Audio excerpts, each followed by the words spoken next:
listening to Lined, Teaching with a Twist, a podcast that plays with pedagogy.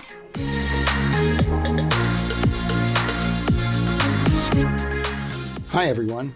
This month, I had the pleasure of reconnecting with Pierce Johnson, a former Elon student who is starting his second year of a cognitive psychology PhD program at the University of Albany. Pierce is somewhat unique because he knows early on that he really wants to be a professor at a teaching-focused institution. Our panel included Marcela Borge, Associate Professor of Learning, Design, and Technology at Penn State University, Leo Lambert, Professor of Education and President Emeritus of Elon University, and Sophie Miller, a first-year doctoral student at Purdue University. The panel had some great advice for Pierce to ensure his graduate training aligns with his professional aspirations. We talk about skills great teachers have, mentorship, and much more. Our conversation reminded me of the importance of my role as a mentor, but also the many ways we can create experiences for ourselves at any stage of our careers. Enjoy the episode. I'm Matt Wittstein.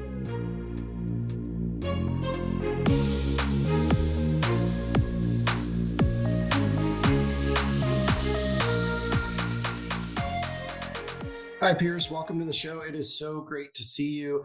Before we get started, I want to know, how is grad school going for you?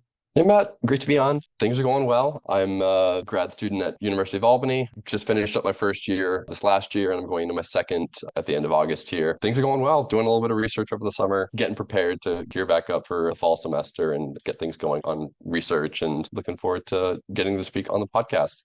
So tell me a little bit more about your first year. What were some of the highs and lows?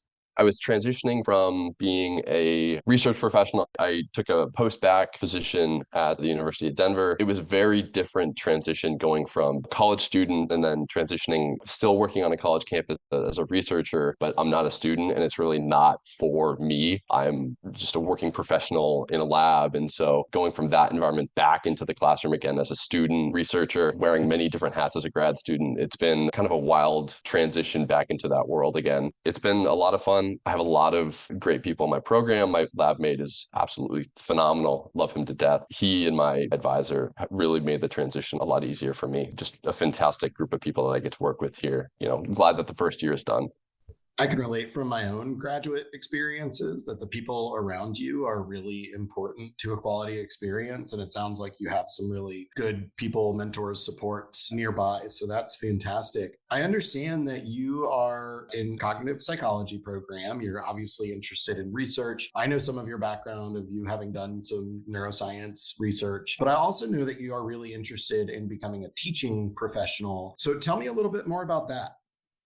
Yeah, my interest in teaching really started at Elon and my time as a student there. I had the incredible opportunity to work with a lot of people, mostly in the philosophy department. My degrees were philosophy and psychology. And so I spent a lot of time doing research in the psych department, but a lot of time teaching and thinking about what teaching looked like and what I liked about it and how to be a better teacher in the philosophy department. And it was an incredible environment. I spent time as a TLA or teaching learning assistant with Dr. Cahill in that role. I got really great mentorship on what their thought processes were as far as teaching goes and what they look for and how they want to engage their students so that their students get a rich educational experience in the classroom and can take what they're learning from the class and apply it to their own lives. And so I really spent a lot of time thinking about pedagogy and what good teaching looks like and how I can show up as a better teacher in the classroom for students. That was the start of that passion. A pretty large reason why I decided to go to grad school. I really want to get into teaching following my research career here. And so that was the driving force behind my desire to continue my education at grad school. In your teaching and learning assistant program, what types of responsibilities did you have? Yeah, it kind of varied week to week, depending on the class. The classes that I was teaching in were philosophy classes, and I would help with prepping material. Occasionally, the professor, they would trust me to teach a class period or two. I would get the okay about what the content that I was bringing to the class was, or teaching some of the material that they already had prepared and facilitating class discussion. Outside of the classroom, my responsibilities extended to what pedagogy, what that really meant, what it means to responsibly build an experience for students, and what kind of considerations you need to have in the classroom so that you're effectively presenting material to students in a way that they can engage with and be excited about. A lot of my time was spent reading some pedagogy, reading some theory about how should I structure a class period? What should I do to engage students at the beginning, the middle, and the end of the class? And how do I create kind of an overarching theme, even across a semester, that students can latch onto and organize their thoughts about whatever the content that I was teaching in the class was. And how have those experiences translated to your post-undergraduate roles as a research professional and now as a graduate student? It's kind of been a little jarring. I started in that environment at Elon. The classes that I was TAing were, the smallest one I had was 5 students, and that was the entirety of the class. And it was really geared towards philosophy majors. And so going from the largest class that I TLA'd for was 30-person intro philosophy class to my post-undergrad experience, where the 2 classes that I TA'd for over my first year were a personality psychology class and an intro psychology class. And the intro class was 67 students, and the personality class was 208. And so just a very different experience as far as size of the class and what kind of considerations I need to have as a teacher, and how I show up for students in those roles has been very different. Even with the differences between those 2 experiences, it's kind of shown me the breadth of what teaching looks like at the college level. I think it's focused where I see myself as far as after I get my degree and at the stage where I'm thinking about teaching as a professor. Well, how did University of Albany prepare you to be a TA for those larger courses?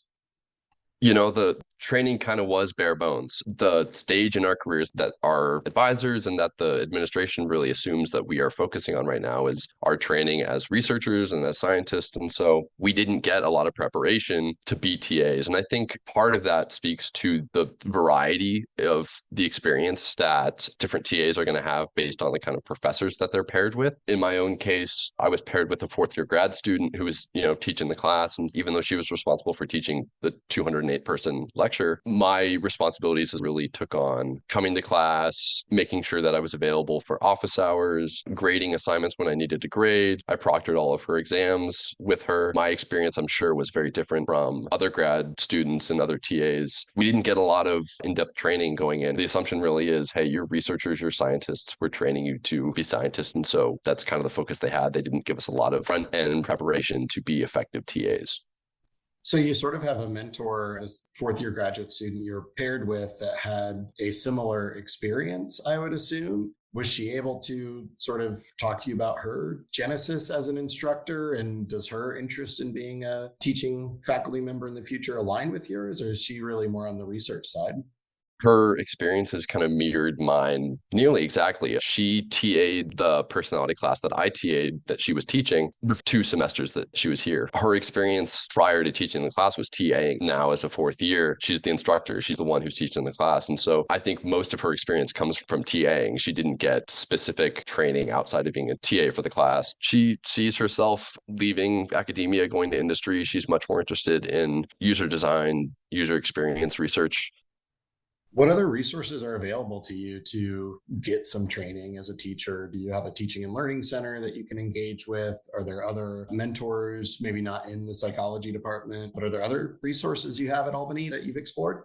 We do have other resources. We do have a teaching learning center that hosts classes and workshops on improving your teaching or thinking about what effective teaching looks like. They offer those classes and they open those up to all the grad students at the university. I think one of the issues with the teaching learning center is that we aren't really granted a ton of leeway in using those resources. If we want to sign up for a class, it might be a 0-1 credit class. It would run the length of the semester, but it's tough to fit those classes on top of the research load the grad students have and that the TA load. It would be in addition to the coursework that we're doing, the TAing that we're doing, and the research that we're doing. And so there's not a lot of space made for us to make use of those kind of opportunities.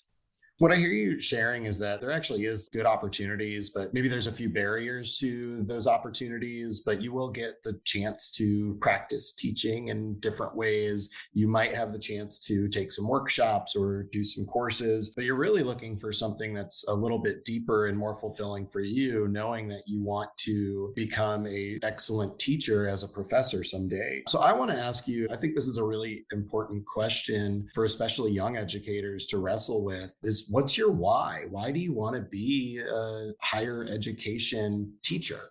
I mean, I think back to my experience at Elon and, why I kept on taking opportunities to TAA. It really came down to the excitement in the classroom that I felt. I got just as much, if not more, from my experience teaching or helping to teach classes as I did as a student in other classes. Being a teacher in those classes helped me be a better student in the other classes that I was taking. And so one of the reasons why I was so excited to pursue teaching in the future was taking those opportunities to be a better student and to improve the experience of students in the classroom. But I think secondarily, getting to see a student get it was really exciting to me, having them ask questions, not just because I may or may not have the answers, and being a source of knowledge for them and being a resource for them and kind of giving them help in understanding a concept was what excited me the most. And so seeing the light bulb turn on, seeing the excitement of, I finally get it, I understand it, that paired with being excited about how can I be a better student in the classroom? How can I improve the experience of my peers, even when I'm a student in the class and not a teacher in that space? Those were really the two motivators for me to pursue teaching.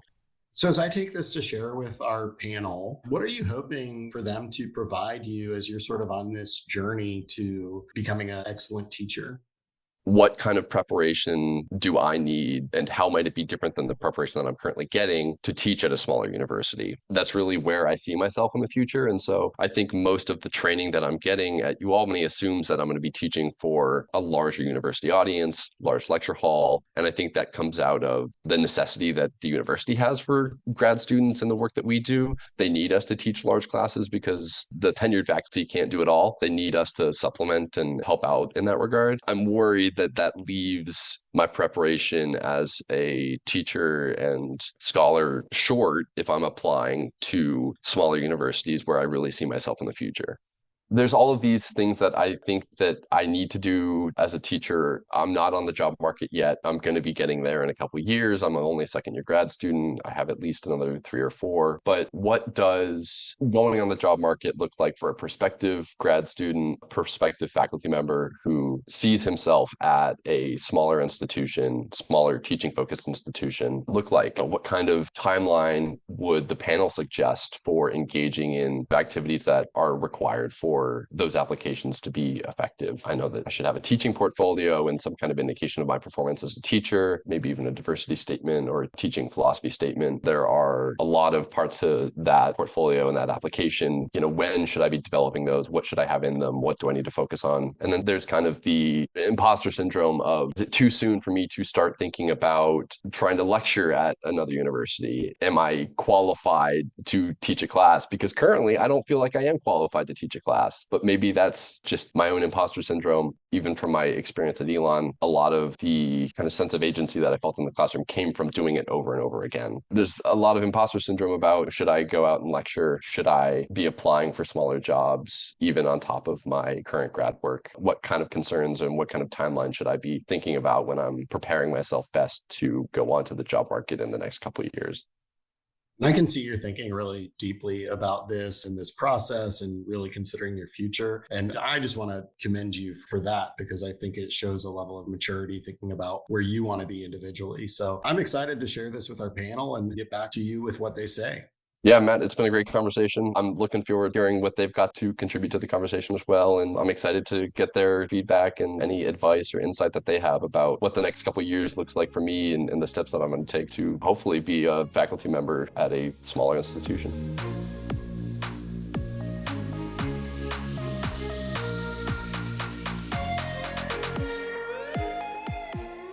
Hi, Marcela. Hi, Sophie. Hi, Leo. I am so excited to have you on the show. We talked to a former student of Elon, Pierce Johnson, about his journey to becoming hopefully a faculty member at a teaching institution. And that's what we're going to talk about today. To introduce yourself to our audience, share your name, your title, your institution, any other context you want. But I also want to know, what is your why for pursuing your personal path? Hi, so my name is Marcela Borge, and I'm an associate professor at Penn State. I study collaborative learning across the lifespan and the ways that technology can help or hinder that. And I guess the reason why I went into education was because I have always sort of been on my own since I was 16. It was kind of hard going for a while, but I had a lot of really dedicated, amazing teachers that helped me along the way. And so when I ended up deciding that I wanted to go to graduate school, I actually started in a teaching and credentialing program because I thought I was going to be a science teacher. And then I just kind of accidentally went into a PhD route. There was a rap song that said I have a PhD, a player hater degree. And I'm like, yeah, I'm going to get me one of those. I'm Sophie Miller. I am also a grad of Elon very recently. I'm a doctoral student at Purdue University in the Department for Human Development and Family Sciences. I have always felt as though I was an educator at heart, but I did not want to go right into a classroom in a K-12 system. And so the next best thing was researching that. And so that is what I've done. I've pursued research in early childhood education, and I'm continuing on that path, and I'm still trying to figure out a little bit more about my why and what my path is going to be. But I do still believe that engaging with my topic as closely as possible through research and then hopefully rounding it back into educating in some form or fashion will be the path for me. But I really just wanted to understand how children are learning and play an integral role in improving their settings without being directly in the classroom. So I'm still navigating that a little bit. My name is Leo Lambert. I am a professor of education at Elon and also president emeritus of the university. I served as Elon's president for almost 20 years. I'm the first in my family to get a 4-year college degree. And I went off to college thinking I was going to be a school teacher. But first year, second semester, I was an English major. I took a class in American literature from Professor Jim Scholes. It was an experience that changed my life. I remember first paper, he said something to me like, well, I thought you did a good job on your first paper. I'm going to get back to you next class. I was expecting an A on it. And it came back just covered in comments and suggestions about how it could be a better paper. And it had a B on it. And he said, I really think there's material here for you to write an A paper. Why don't you rewrite this paper? Which is words that no first-year undergraduate necessarily wants to hear. But I was just so taken up by his encouragement and his sincerity and his interest in the subject. It was an inspiring class. I wanted to do well for Professor Scholes. And he was one of, I think, many people along my way that kind of introduced me to the idea that you could teach in another setting. You could teach in a higher education context. And that's how I got started down this road of working in higher ed. Wow, I really appreciate those stories. And I sort of hear this common thread of having meaningful experiences and possibly some mentors that nudged you in directions to get you to where you think you're headed on the path you want to be on. And obviously, you've had some success on that path. So I want to quickly recap our conversation. Pierce Johnson is a second-year graduate student. He's studying cognitive psychology at the University of Albany. And he knows, and he's known from a fairly early time, that he wants to have a strong teaching role when he enters academia after finishing his PhD. That doesn't mean 100% teaching, but he definitely found a joy for teaching. And he found that through his experiences as an undergraduate teaching and learning assistant in philosophy courses, one of his undergraduate majors. He said something really interesting, that the excitement that he felt in the classroom was as fulfilling as actually learning material, and that creativity and insightfulness that you get when you get new ideas. But beyond that, he also finds that teaching acts in sort of a reciprocal manner, that it actually also makes him a better learner. So he sees this really give and take piece to it. Our conversation centered around his experiences as a first-year graduate student in TAing a couple of psychology courses. He's been the TA for an introductory psychology course with about 67 students and a personality psychology course with about 208 students. And he was paired with another graduate student who was the instructor of record. And primarily, his responsibilities are to show up to class regularly, have office hours, do some grading, do some co-proctoring of exams, but a little less on the how do you actually construct the course, how do you actually deliver the lectures and create the lectures and the material and learning activities. As he's thinking about his future goals, he's really seeking ways to find additional resources and opportunities to be ready to go on that job market and be highly competitive and highly prepared to be a very effective teacher. So where I want to start this conversation is, one, what are the essential skills that a teacher should have? And I mean that broadly as a teacher of any level. I know we typically focus on higher education, but what are some of those foundational skills that all great teachers seem to have in common? I have most recently been in the student position in classrooms. And so when I'm thinking back to all of my great teachers that I've had throughout my undergraduate experience, I think one of the underlying themes between all of them is that the teachers that are amazing are not know-it-alls. They know that they don't know the answer to everything. And that piece of vulnerability when you're standing at the front of the classroom makes them have the ability to create a really wonderful community in the classroom of being able to ask questions and be able to have discussions without the teacher being the ruler of the classroom, so to speak. I'm not so sure, Matt, that it's about skills. I think it's more about dispositions. And I think it is the disposition of caring and being the kind of faculty member, professor that wants to build relationships with students, that sees learning as a relational activity and not a transactional activity. Skills can be taught. Disposition have to be formed. And that, I think, is the harder work here, the more important work, too. This past September, I had the privilege of going back to Syracuse University for the 30th anniversary of a program that I started there called the Future Professoriate Project, which is now the Future Professoriate Program. And the idea behind the program was that doctoral students not only should have a mentor for their scholarship, but they also should have a mentor in teaching over a multi-year period. In the FPP, as we called it, students would gradually move to more and more independent teaching responsibilities until they reached the point where they would have an independent experience that was mentored.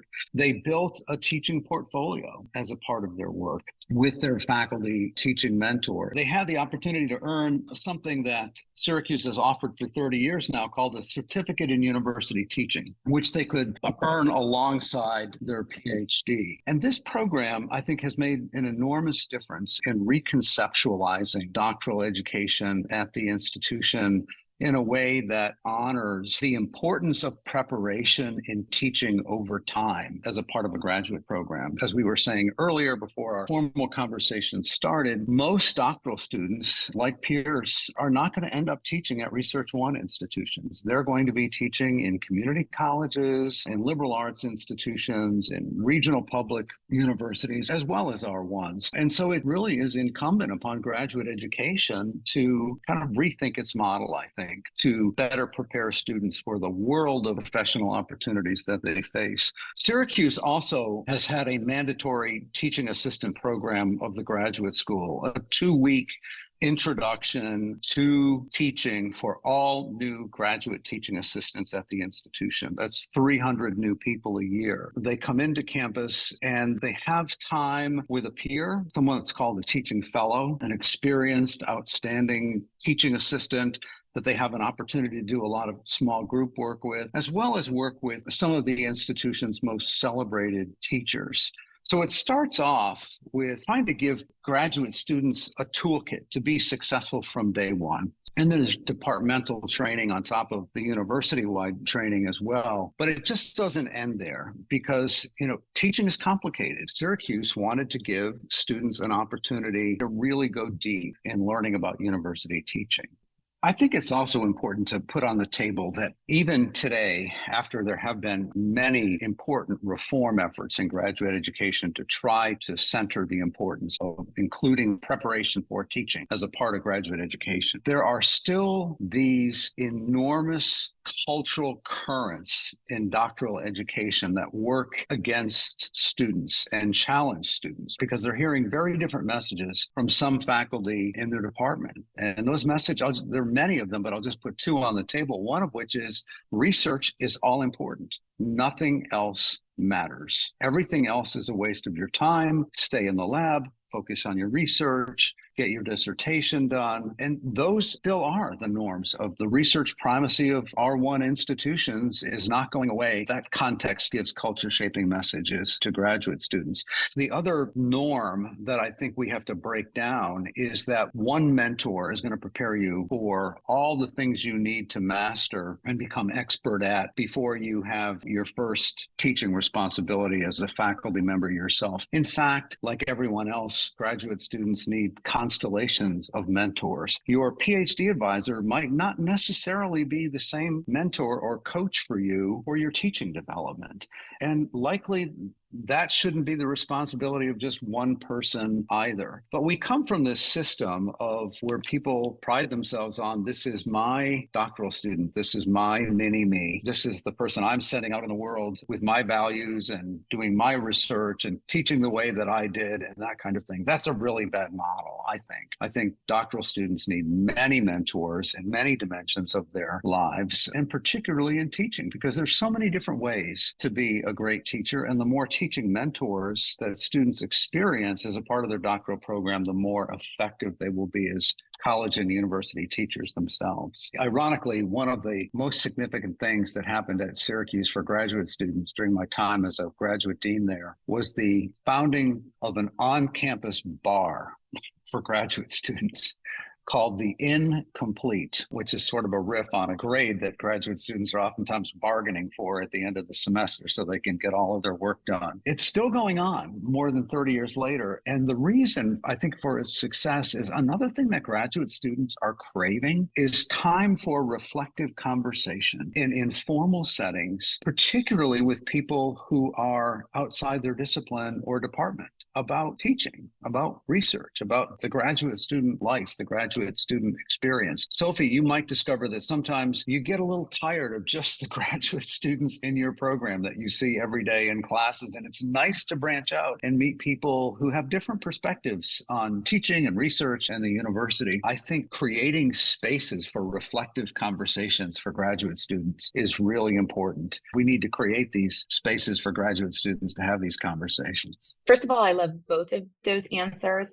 Sophie, you said some things which I know are intuitively from your experience, but actually also perfectly aligned with research. It's one of the most important things that you can do for students is to build that sense of safety, because oftentimes students are afraid to ask questions because they're afraid that they're the only ones that don't know and everybody else knows, when in reality, no one really knows, but everybody's afraid to ask. And so a really good instructor will oftentimes find ways of modeling that vulnerability and making it feel like it's okay to not know. And the best way to learn is to admit you don't know and ask questions. And so that's a really great thing. And then with regard to the skills versus disposition, I do agree that some people have a natural disposition. They're naturally caring and they naturally get joy from interacting with people. But I think that there's also something to be said for this pervasive model that exists in education of the teacher as an authority figure. So I've had international students that have come into my program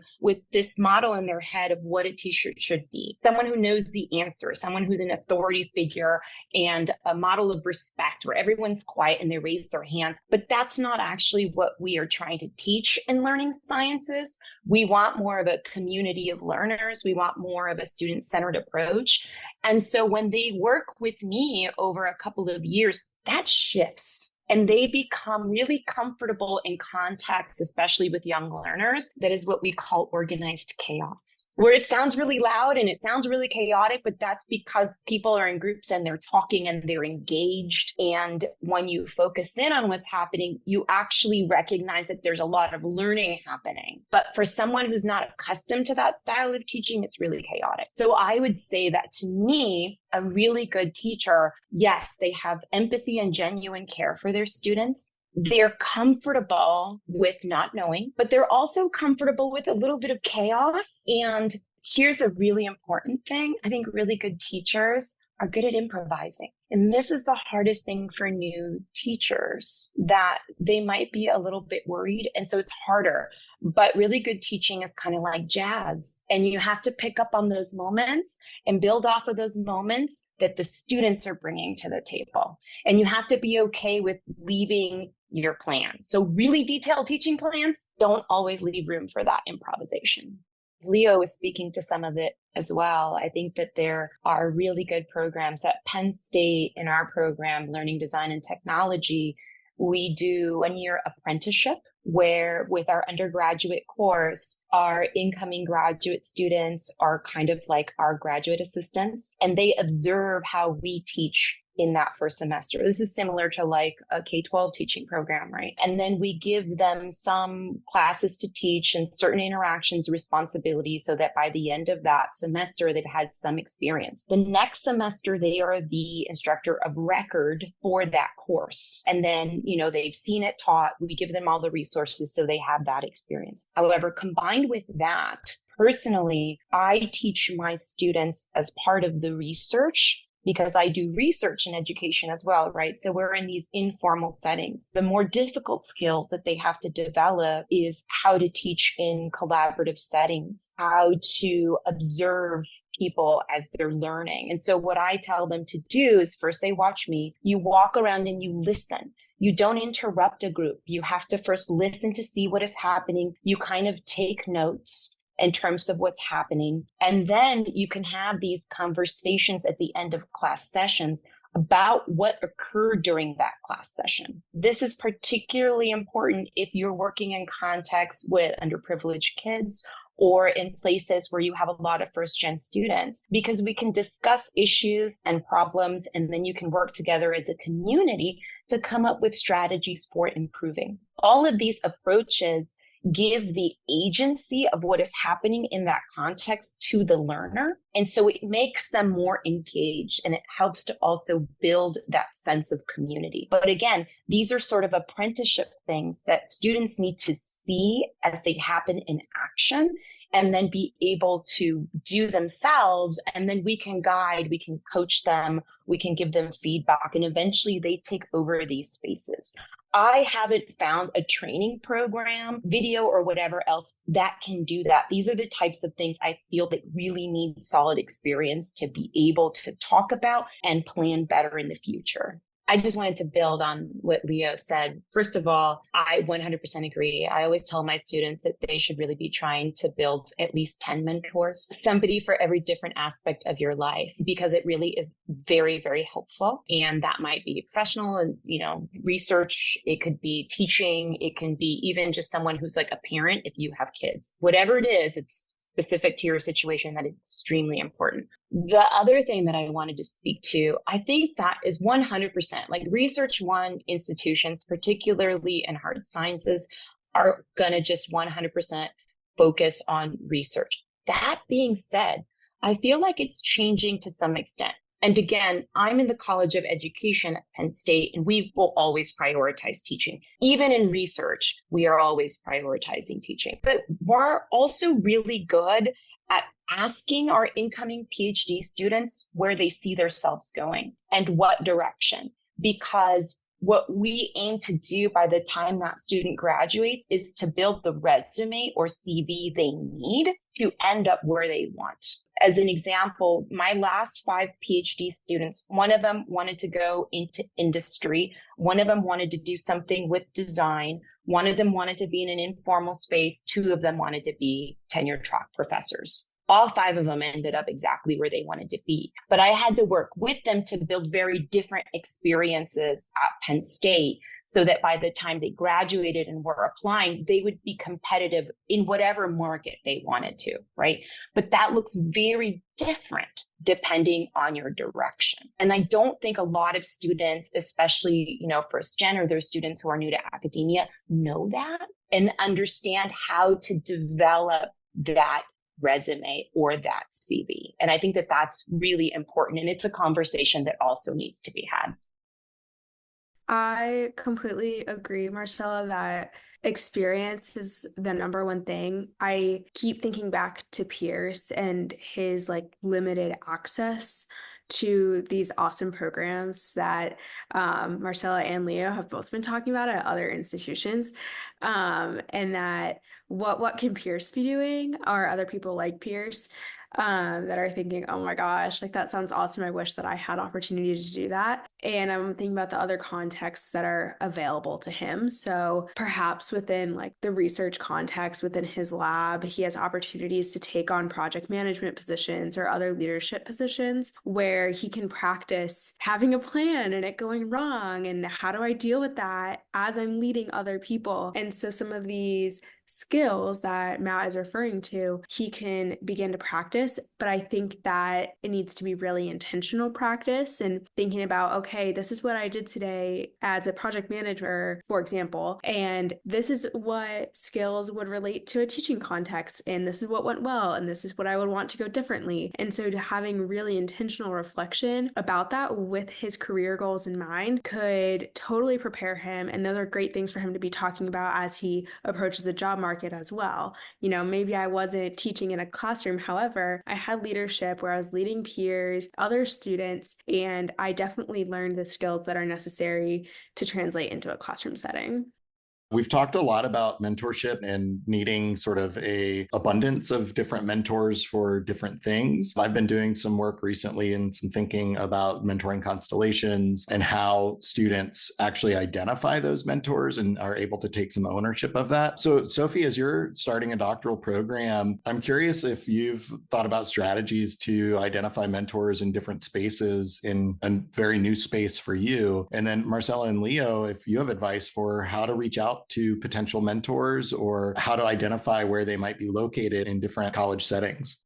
It's a really good question. I had a wonderful constellation of mentors at Elon. And so while that has equipped me with knowledge of what makes wonderful mentoring relationships and the diverse range of what mentoring relationships can look like, I've also been somewhat nervous about entering a new institution and knowing that what I need to be successful is a new mentoring constellation at my new place. It's definitely a daunting task. Something that I'm thinking about are the built-in mentors and then ones that I need to be seeking out for myself. So my graduate advisor is obviously a part of my constellation, and that is a relationship that I've been forming over months throughout the application process into current day. But as I'm meeting other people in the department, I'm thinking about a couple of different things. One being, are my research interests and general interests aligning with this new person that I'm meeting? Do I want to have a conversation with them at a later date about our aligning interests? And then also, are we just getting along? Is the conversation flowing? I had mentors at Elon that even though our content interests were not aligned whatsoever, we got along great and we could go and have coffee and talk about all the other things. So like Marcela was saying, having mentors for all different aspects of your life. So I've been paying attention to all of those different cues and keeping in mind that especially in a graduate program, there are 5th year and 6th year students who have been around for quite some time. And even the 2nd, 3rd, and 4th year students have all been around longer than I have. And so they would also be great mentors to have as well. So I'm keeping all of this in mind as I'm meeting everybody new and getting settled and knowing that everybody has advice for me, but also that mentoring relationships are reciprocal. So I also need to be bringing something to the table in terms of not just taking advice, but creating a mutual relationship with them.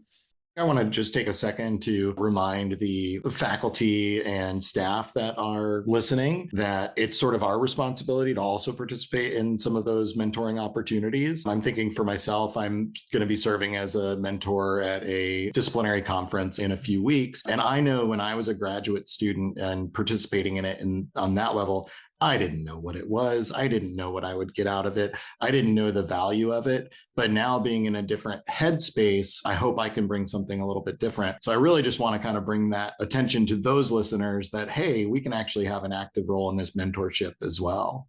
But I think the hardest part about building a network of mentors is building relationships. That's going to be your first thing. And I'll say this just to give advice to undergraduate students as well. One of the best ways to do that is go to office hours. Start there. That's what that's for. Start building that relationship with your professors. The other thing that you can do is if you've had sort of any jobs or positions within your college, there's often research assistantships, graduate assistantships. Those are opportunities opportunities to build relationships. Thirdly, look at professional organizations. So within my area of learning sciences, they have early career workshops. That is one of the best ways to build sort of relationships, because what we do is we're creating sort of these opportunities for them to ask questions, to get mentorship. And we're already reaching out to leading scholars or people with experience. We're matching the people to the students so that they get the best possible mentorship. And those are people who enjoy mentoring and who are really willing to help that person for a long period of time. Those types of opportunities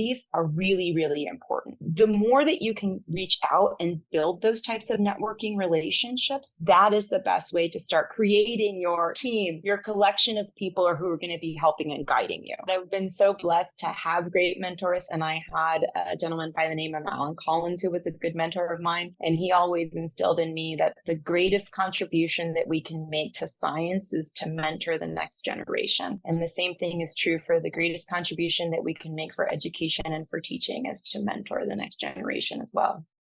I think the thing that I would most strongly recommend is to make sure that your constellation of mentors includes people who are different from you. I have worked in my previous careers for a female chancellor, for a female vice president, for a female director. It's been very important for me to have women in my constellation of mentors who taught me so much and helped me become the person that I am today, as just one example. We've mentioned imposter syndrome already. In my experience, imposter syndrome runs pretty rampant among new graduate students, but I think it can easily and effectively be dampened and lessened with relationships. And those people will gain confidence as they build relationships. I found that to be true throughout my career. I think within most doctoral contexts in academic departments, there tends to be this hierarchy of teaching responsibilities for graduate students. You might start off leading a recitation section or grading papers or something like that, but quickly opportunities to move up and become a head TA or a lead TA, to be a teaching fellow and get involved in leading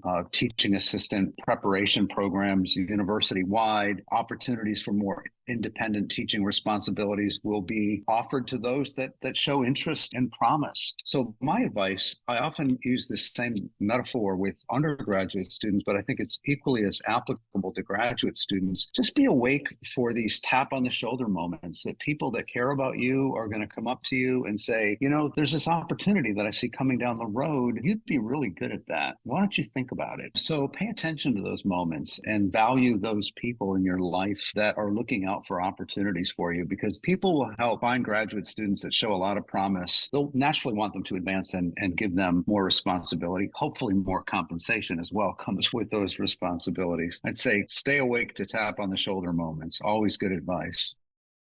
The one thing that I just want to say, just from an equity perspective, because unfortunately, it's a reality that Black and Brown students don't get tapped on the shoulder that much. And so don't wait for someone to invite you to be in a leadership position. Recognize that you have the capacity to be in a leadership position, and you can create spaces to be in leadership positions. And if that does not happen naturally within something that you're doing, whether you are TAing or you're in the research lab, then you can ask for those experiences. And if those experiences then are not given to you, then, you know, you can be in a position where you can create those experiences for yourself, whether you're volunteering at the YMCA, whether you volunteer to be a substitute teacher because the profession is very much in need of it. Unfortunately, that is extra time and effort, but there are many opportunities that you can do to put yourself in the position that you want to be in. That makes me think of something that graduate students might think about as they're developing, is to actually take on some of that mentoring of younger graduate students that Sophie sort of referred to in the opposite direction. How do you think that evolves? Is that something that graduate students should take on? I know when I was a doctoral student, it probably would have felt like an extra thing, but how would you navigate having that in a meaningful way as something that you could actually put on your CV as you're applying for positions? At an R1, there's always opportunity to volunteer to do research. And again, when I went in, because I was not from an academic background and my family also sort of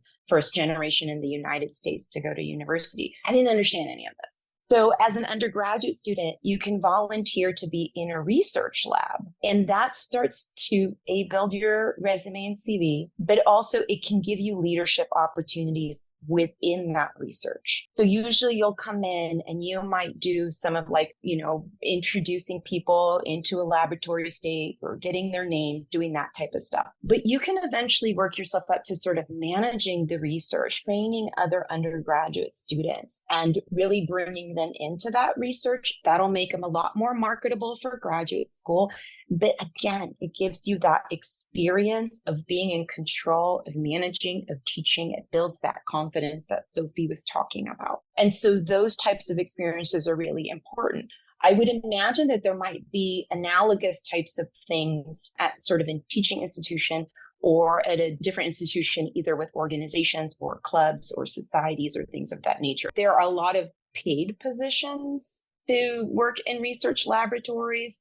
But if that's not available, the most important thing is just build experience. So then I volunteered as an undergraduate because I didn't really, understand the system. But yeah, find somebody who has funding, and then you can also be compensated, which is absolutely important, especially for those students who are working their way through college.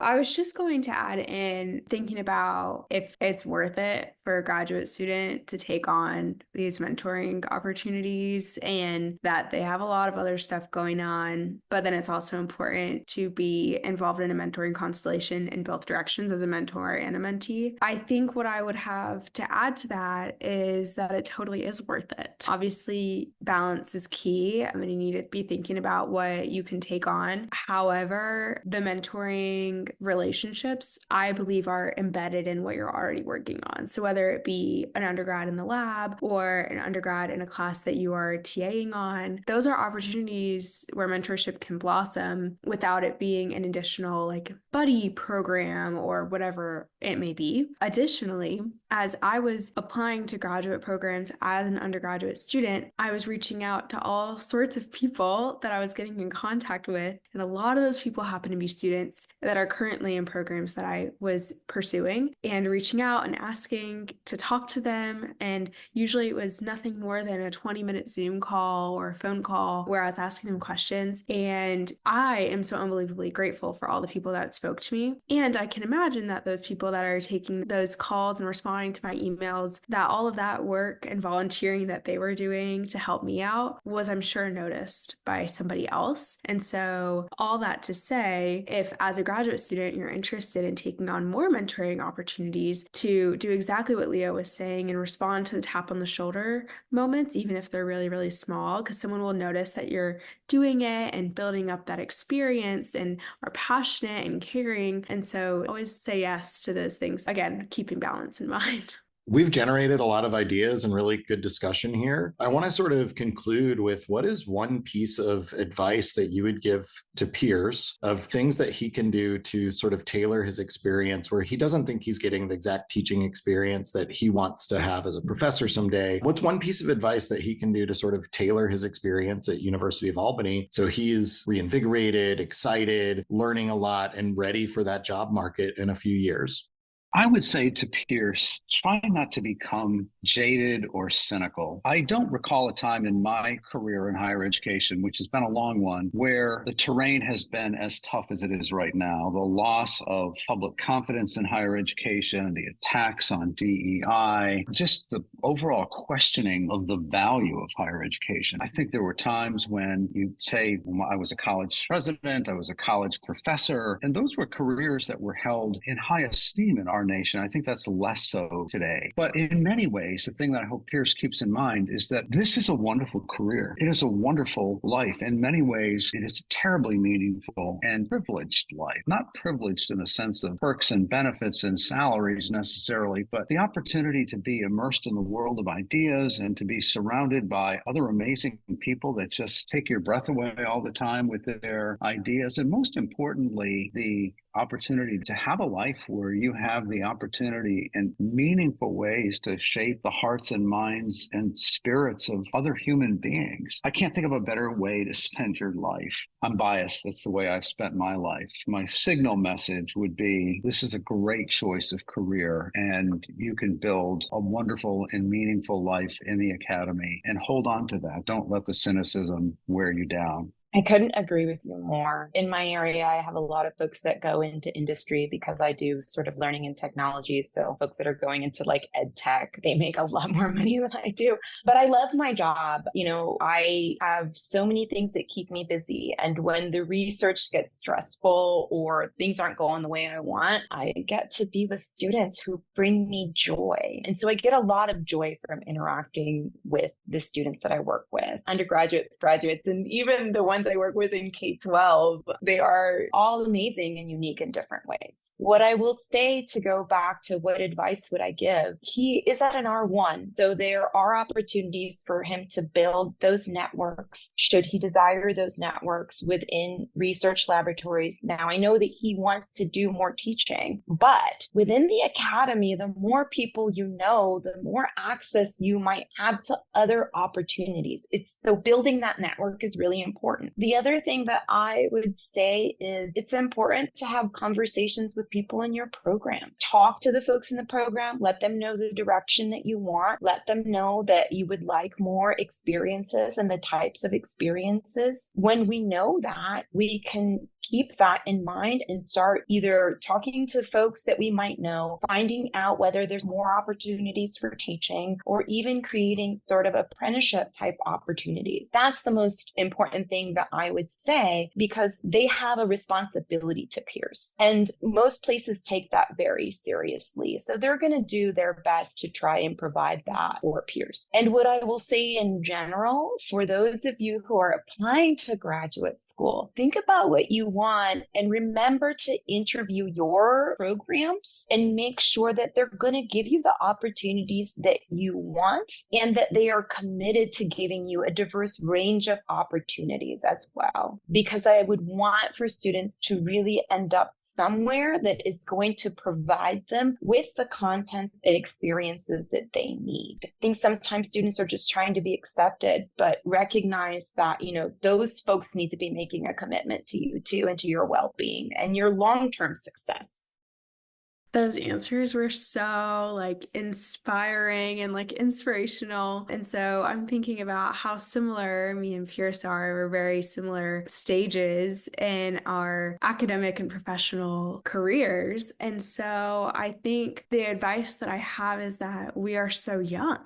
I'm 22. I'm thinking Pierce can only be a couple years older than I am. And that is a really early stage in all of this. And so it doesn't all have to be right now. That every little thing can be a bit of experience, even if it's not traditional classroom experience in the terms of teaching. But that also means that there's a lot of time to develop and understand what your goals are. Obviously, Pierce really wants to teach in a classroom, but what are the supplements to that? What does that really mean to him? So there's a lot of time to figure that out. And there's also a lot of time to change your mind about things, and that's okay too. So maybe not being on the most directed, just focused on exactly what you think you want is a blessing in disguise, and that you can learn a lot of other things along the way and really develop who you want to be when you become a grown-up.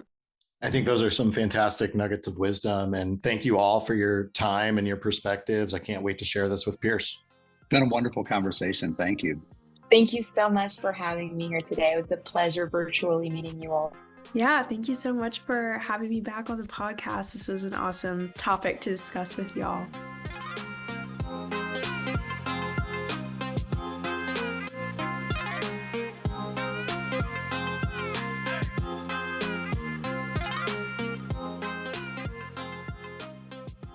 Hey, Pierce, welcome back. It's good to see you.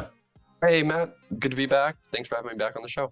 So I got to talk with Sophie Miller, an Elon graduate starting her doctoral program at Purdue University in childhood development. Marcela Borge, an associate professor of learning, design, and technology at Penn State University, and Leo Lambert, professor of education and president emeritus of Elon University. Your panel had some inspiring advice that might be helpful for you or anyone seeking their way into teaching-focused academic programs. The panel talked about some of the skills that are essential and often associated with great teaching faculty. While we often think of our research as our selling point, they described more of dispositions and characteristics. Sophie talked about humility and vulnerability as traits she noticed in her best professors. Marcela commented that those traits align with research and added empathy, comfort with chaos, and an ability to adapt plans. Leo described these all as sort of a disposition of caring and reminded us that learning is relational. Importantly, while these aren't things you might learn in a textbook, the panel did acknowledge that you can learn these humanistic qualities, but it often requires a lot of varied experiences. While you might get some through directly teaching and taking courses, you might develop others through leadership positions in your laboratory or engaging with a graduate student association or other organizations on your campus. We also talked a lot about finding mentors, and one thing that was obvious is that you should have multiple mentors. Leo described the Future Professoriate project he helped develop at Syracuse University, a precursor to the National Preparing Future Faculty program, as telling every graduate student that they should have a mentor for teaching in addition to one for research. One of the important reminders here is that you can and should have mentors that can provide support in different areas of your personal and professional life. I know we talked a little bit about your lab mates, research mentor, and instructor for the courses you are a TA, but ideas to find other mentors included looking for professional society mentorship programs, include peers from different programs, and try to intentionally seek mentors that are different from you and can challenge some of your own perspectives. It came up that one mechanism to dampen the effects of imposter syndrome is through relationships and conversations with a wide array of people. I wrapped up our conversation by asking each panelist to provide you with a small piece of advice to help you find your way as you're on your professional journey. Leo shared that higher education is experiencing a very difficult time with people questioning its value, but that it is truly a wonderful and meaningful life and career, so do not become jaded or cynical. Marcela wants you to explore diverse opportunities and build a broad network because those research experiences might open the door to more job opportunities. And within academia, the more people you know, the more opportunities you hear about and potentially get. Sophie reflected on you both being at similar stages in your professional trajectories and suggested being mindful that you are both still so young and everything doesn't have to happen right now. So as we're recording this, a new semester is approaching, and based on your panel's advice, what is one thing that you will do now to help cultivate the experiences that you want to have over the next few years of your doctoral program? Through our conversation, I have kind of, and the advice of the panel, realized that I had this really great network constellation of mentors and advisors really at Elon, and I haven't been maybe intentional or considered the people around me currently at U Albany as mentors in the same way. And so I think I might start looking at those relationships, even in informal ways as mentorship opportunities, whether getting mentorship from my peers, my lab mate, my PI, those are kind of the obvious ones, but even the fourth year grad student instructor who I TA for, and even opportunities to mentor, to act as a mentor myself for the undergraduate students in my lab. So I know last year you were the TA for, I think you said, personality psychology and intro to psychology. I want to know, what are your teaching plans for this upcoming year? Do you know what you have been assigned, and how do you see that growing over the next year? Yeah, it's still up in the air. They kind of keep us on our toes. We don't get our teaching assignments until pretty soon before the start of the semester. So I actually don't know what classes that I will be TAing for. So I think that not having your assignment yet might be an opportunity to explore Marcela's advice of being adaptable and being comfortable with not knowing and chaos. It is a difficult thing to prep courses quickly, but hopefully that's something that the instructor of record might be able to sort of help you think through, like how you would approach a sudden shift in what you're teaching, because that is a real thing that happens as a professor, that your teaching load changes. So I'm wondering who makes your teaching assignments, and if that's somebody that you can actually foster a relationship with to get better teaching experiences and sort of navigate having the CV that you want when you graduate. Yeah, no, that's a really great question. Our department's administrative assistant, who's phenomenal, she does the work of 10 people, works to put together the teaching assignments in collaboration with the faculty. And so I think that's a great idea as far as looking to even the staff of the department, which I think often get overlooked in those kind of mentorship opportunity conversations. I can think back to my PhD days and how important those professional staff were to just, get answers, to know. They often know a lot more people at the institution than the individual faculty. So they may even also serve as a connecting point of, I want to get into X, who would I talk to serve it in that way? So that's a great idea that we're thinking about. I want to close with this. What are you going to get involved in at University of Albany to sort of extend yourself outside of what you were given, a research advisor, a TA, and how are you going to expand yourself to maybe get connected to other students and other opportunities for leadership and for mentoring and experience that'll be valuable in 3 or 4 years? Yeah, I think one of the spaces that I've been scared to kind of join is professional development groups that are fostered and hosted by professional societies. And so I really haven't seen those as spaces for me because a lot of them are focused towards level grad students or people about to go on the job market and are catered towards those individuals. And so I think I'm going to be more intentional putting myself out there in those kind of spaces because I think that's one place where I really haven't looked for much support, but support is being offered. And I think I'd really benefit from engaging with students in those societies and hearing what their experiences have been at their institutions and seeing what kind of practices they're engaging in to become better teachers and better academic professionals. And that just made me think of, so I'm involved in the American Society of Biomechanics as one of my disciplinary conferences, and they have a pretty active student organization within there that has professional development specifically for students, but then they also have the formal mentoring programs. And one of the things that I think about immediately is well, you should do it now because then you can do it 2 or 3 or 4 times before you graduate, and you'll have 2 or 3 or 4 different sort of professional mentors at different stages of their career with different things. And it sort of leans into that whole network building. Piers, it's been great to have you on the show. I wish you the best of luck in the upcoming years and in your training as a doctoral student. And I hope to see you in a teaching role in the not too distant future. Thanks, Matt. It's been a lot of fun being on the show. I've really enjoyed speaking with you again, and the advice from the panelists has been really valuable to hear. Thanks for having me on.